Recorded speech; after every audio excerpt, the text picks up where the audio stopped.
और माँ होती भी ऐसी दयालु है मेरा। जब पता चलता है मेरी बेटी अब बड़ी होने वाली है, तो जो उसके लिए कुछ वस्त्र आते हैं रिश्तेदारियों से, कहीं से कुछ भी, वो सब जोड़ जोड़ के रखती है, अपनी बेटी को दूंगी, खुद नहीं पहनती। अपने मन को मार करके वो अपने बच्चों के लिए करती है, क्योंकि माँ के बिना तो सब अधूरा है। उस बालक का जीवन ही क्या जिसके जीवन में माँ का कुछ ही ना हो। कई बार लोग बहुत माताओं को कष्ट देते हैं, अपनी माँ को, खुद को इतना कष्ट देते हैं।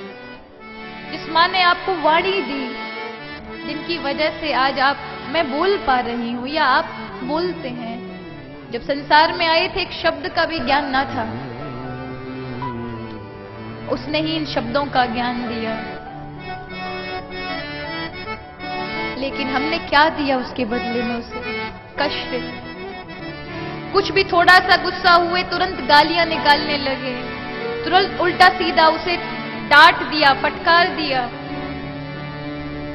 थोड़ा बड़े क्या हुए, जवानी का जोश क्या आया, भूल गए माता पिता के सारे उपकारों को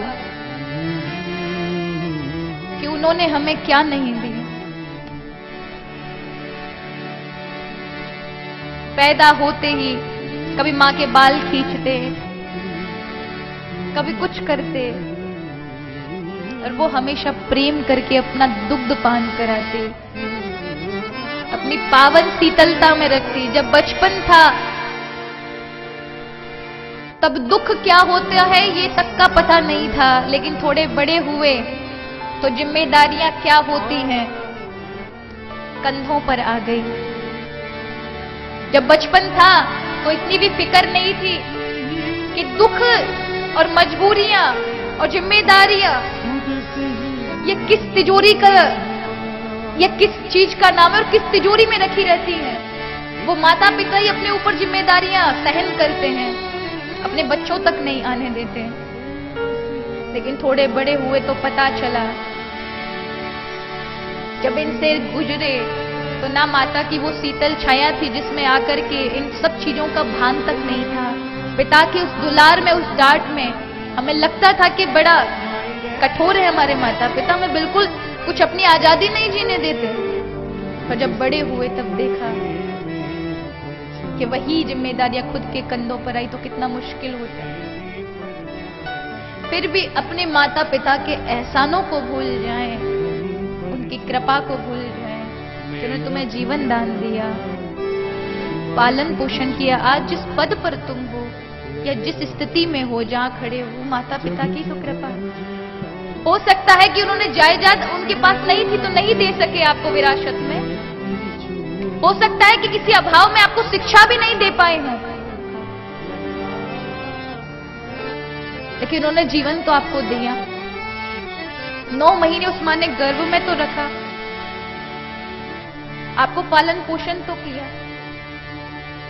तो उन माता पिता का हम उनको दुखाएं नहीं, उन्हें कष्ट ना पहुंचाएं। बड़े बड़े शहरों में, ग्रामीण क्षेत्रों की बात नहीं करती, ग्रामीण क्षेत्रों में भी आज देखिए घर में नई बहू आ जाती है तो फिर माता पिताओं से दरकिनार हो जाते हैं बच्चे, जबकि पत्नी का मतलब ही होता है जो परिवार को संजो कर चले। यानी मैंने अपने माता पिता को छोड़ा है तो अब ससुराल में यही मेरे माता पिता हैं, इनकी सेवा करना मेरा अधिकार बनता है, ना कि उनसे अलग होकर जीवन जीना, परिवार को तोड़ना। याद रखिए यही स्थिति आपके साथ आने वाली है जो आपके बच्चे आपको देंगे।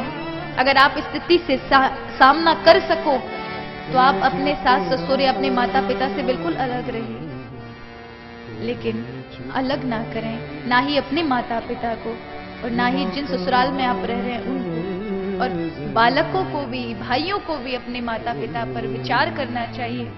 जिन माता पिता ने इतनी गरीबी में भी 8-8, 10-10 बच्चे पाले हैं फिर भी महंगा नहीं लगा, उन्हीं 4-4, 8-8 बच्चों को माँ पिता 1-1 महीने भारी लग जाते हैं, बांट लेते माता पिता को, 1 महीने इसके यहाँ, 1 महीने उसके यहाँ, 1 महीने इसके यहाँ, 1 महीने उसके यहाँ। डूब मरो आप लोग।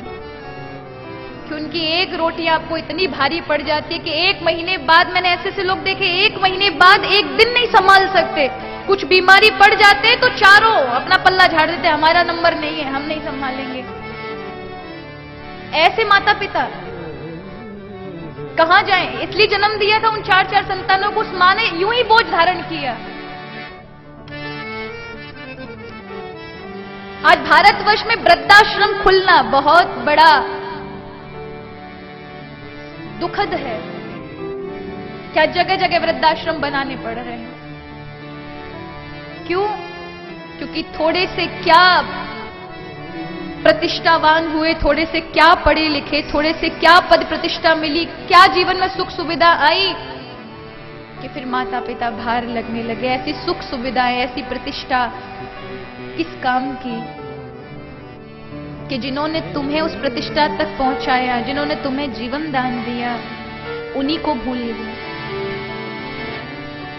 उन्हें कुछ नहीं चाहिए होता, माता पिता को तो केवल प्रेम चाहिए होता, और वही संतान ना दे सके, धिक्कार है ऐसी संतान को। और जब वही उनके जीवन में घटित होता है तब वो दुख होता है, हमारे बच्चों ने हमारा साथ नहीं दिया। अरे आपने अपने माता पिताओं का कितना साथ दिया था? क्या उनकी, जब उनको आपकी आवश्यकता थी, जब वो जवान थे तब उन्हें आवश्यकता नहीं थी, तब आप में समय खपाया। आज उनको आवश्यकता है आपकी, तो आपने उन्हें दरकिनार कर दिया। धिक्कार है ऐसे जीवन को। क्या पाया? केवल अपनी सुख सुविधाओं में आकर जिन्होंने कुछ दिया उसी को ही भूल गए, जिससे अपना जीवन प्राप्त है उसी को भूल गए। बल्कि भगवान के यहां भी कहा गया है,